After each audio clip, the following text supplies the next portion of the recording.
Isang magandang araw pong muli sa inyong lahat.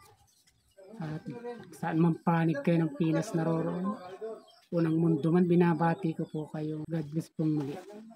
Napakainit ng ating pag-uusapan para sa hapon na ito.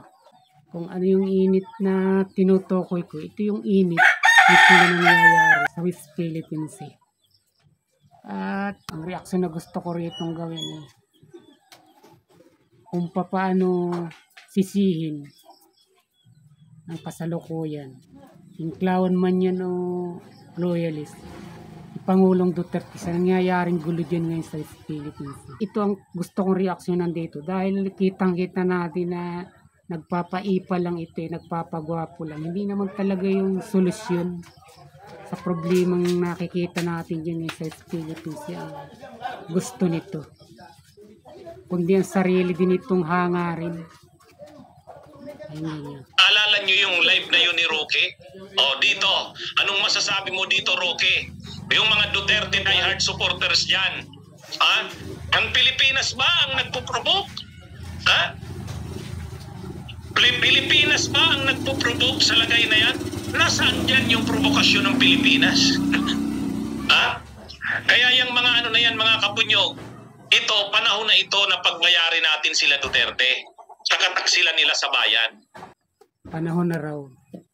Dahil ito, nagmumukha na talagang hinahamon na tayo ng harapan ng China sa pangyayari dyan sa West Philippine Sea.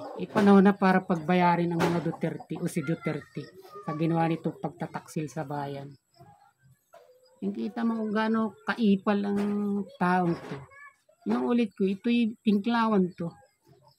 At isa itong naghahangad din na maging congressman para sa kanyang party list na gustong itaguhin. Sa akin dito, binibigyan niya din dito kaya yung pangyayari na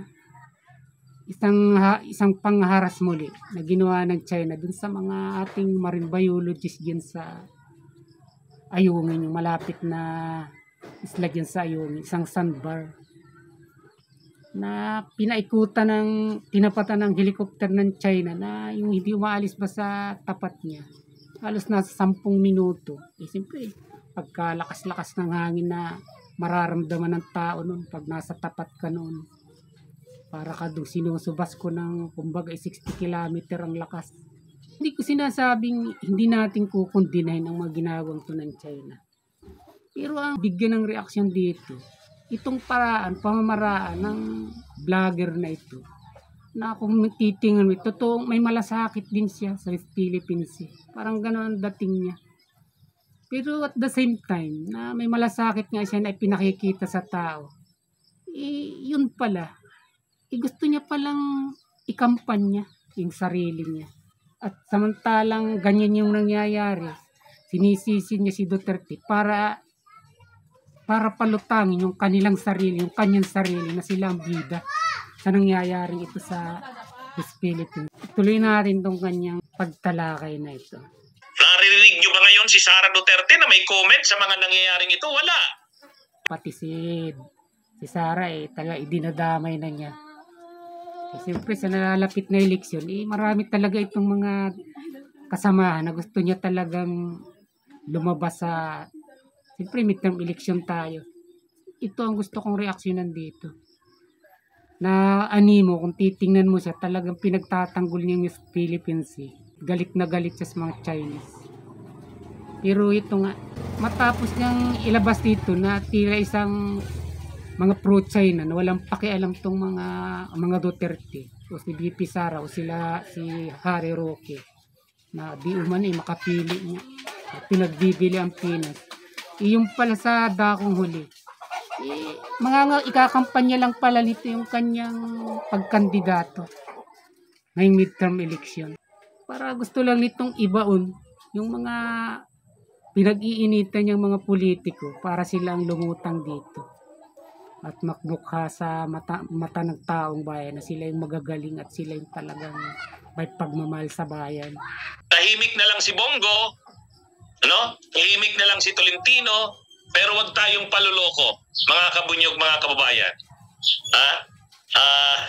Wag tayong paluloko sa mga yan. Sa totoo, mga yan, mga plastic yan.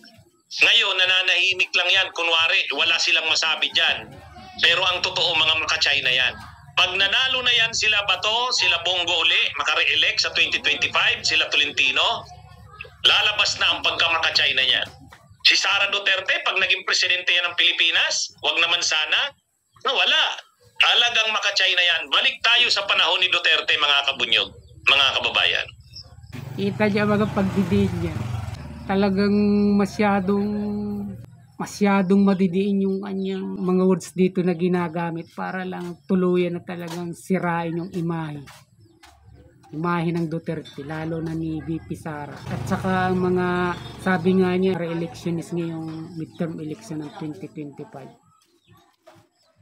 Pero pakinggan natin yung kanya namang kung bakit naisip kong reaksyonan ito, kung bakit ganito ang kanyang pananalita na gustong ilantad sa taong bayan.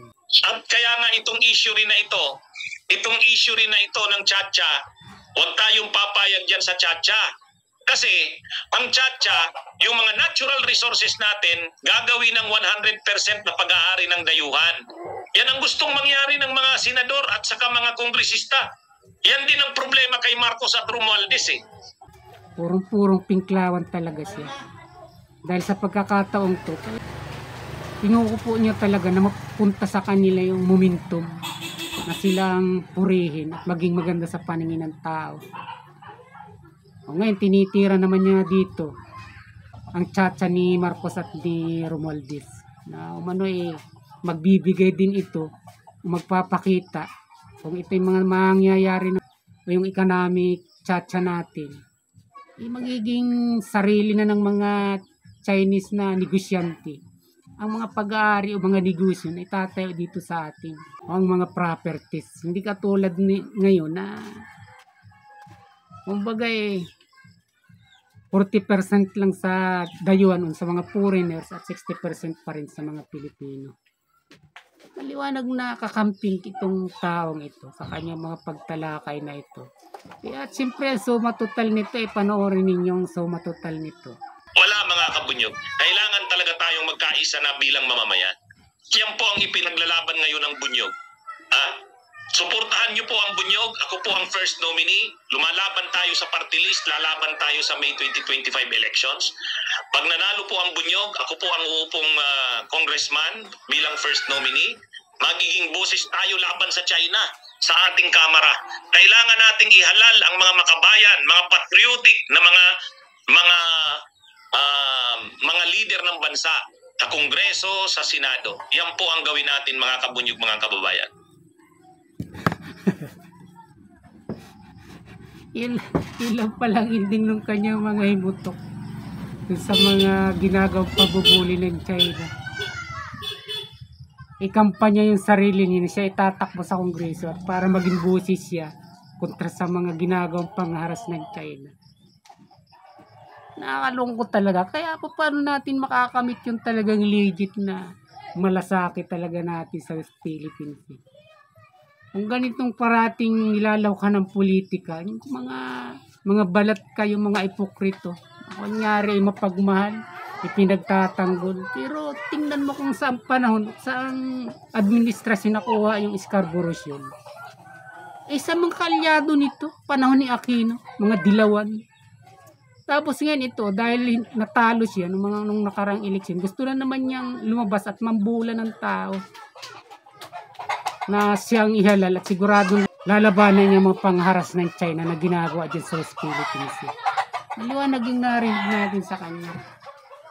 Ito ang talagang problema talaga ng bansa, hindi yung West Philippines. Itong klaseng ganitong mentalidad ng tao, ng mga politiko, ng mga pwede mong asahan sana na marurunong, tapos mga pwedeng maging opisyal, nakakaintindi. Pero nakakalungkot ang ganitong uri ng tao.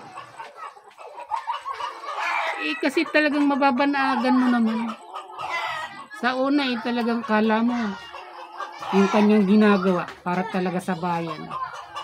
Pagkatapos na sirain niya yung mga gusto niyang sisihin sa gulungan na nangyari sa West Philippines, sa mainit na tension dyan, sa tila paghahamon na ng China.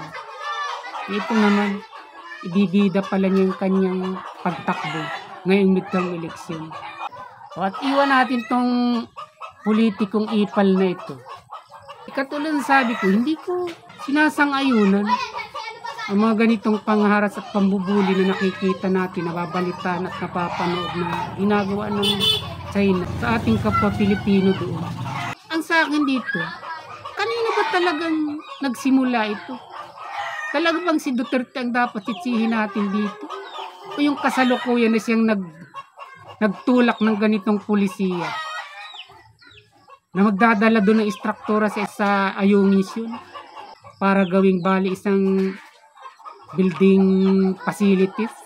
Kasi Duterte na ang gusto noon, wala tayong away, kaibigan tayo, pero hayaan mo ako na magkaparoot pa rito para maghatid ng suple at pagkain dyan sa aking mga sundalo sa BRP Sierra Madre na nakahimpil dyan sa Ayungin. Tapos ngayon, nung may ganitong gulo tayong nakikita, katulad nga nararamdaman ng China na lumalaban si Marcos, nagmamatigas, nakakakita tayo nito sa ganitong pangyayari. Dapat ba natin sisihin si Duterte dito? Huwag kang papasok dyan na malaking problema ang mangyayari kung pipilitin mong pumasok dyan. Ngayon, nung pumasok ka at nakakarandam ka na binabatukan ka na, ang sinisisi mo pa ay nagpaalala sa'yo. Makatiran ba ito? O at ito namang mga alipuris niya o yung sinatawag na mga anti-China, siyempre kasama na itong mga loyalist at itong katulad nga ito, dilawan ito. Sinasakay-sakayan ang pangyayaring ito na si Duterte ang sisihin na nagagap na ito na pambubuli na mainit na pangharas ng China sa mga Pilipinong nagtutungo roon. Samantalang si Duterte ang nakaranas ba tayo ng ganito nung si Duterte ang nagpapatupad ng kanyang polisiya dyan sa Philippines? Hindi. Inuulit ko, hindi natin tinutolerate para sabihin tayo na anti-China. Ganun lang din tayo kung ano yung gusto ni Duterte nun. Ganun din tayo, pero hindi ibig sabihin ayaw na natin ng hindi tayo kasama ng mga Pilipino na lumalaban dyan sa West Philippines Sea. Ayaw natin ang gulo at katulad nga nito, umiinit. Wala naman talagang paghahantungan yan o mangyayari. Pag ang isang tao pinilit ng isang bagay na ayaw niya, alin man sa dalawa, talagang magpapang-abot kayo, ikaw man ang mauna o sila ang mauna. Ang tayong ipokrito dito, huwag nating sabihin na, ayaw namin ang gira. Pero yung ginagawa mo naman, pangdigmaan, isang mitsa ng isang digmaan yung ginagawa mo. O, sasabihin ito, katulad kanina yung sinabi niya. O ngayon, tingnan niyo kung sino nagpo-provoke.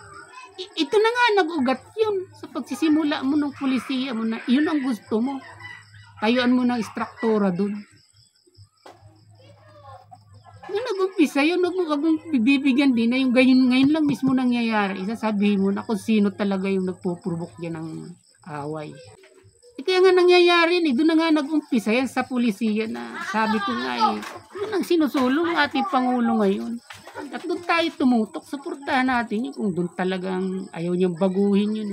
Hindi yung kung sino-sino pang sisisihin natin na nakaraan. Yung palang malungkot nga nito at para lang pala ilitaw yung sarili nila at ilutang sa taong bayan na sila yung bida.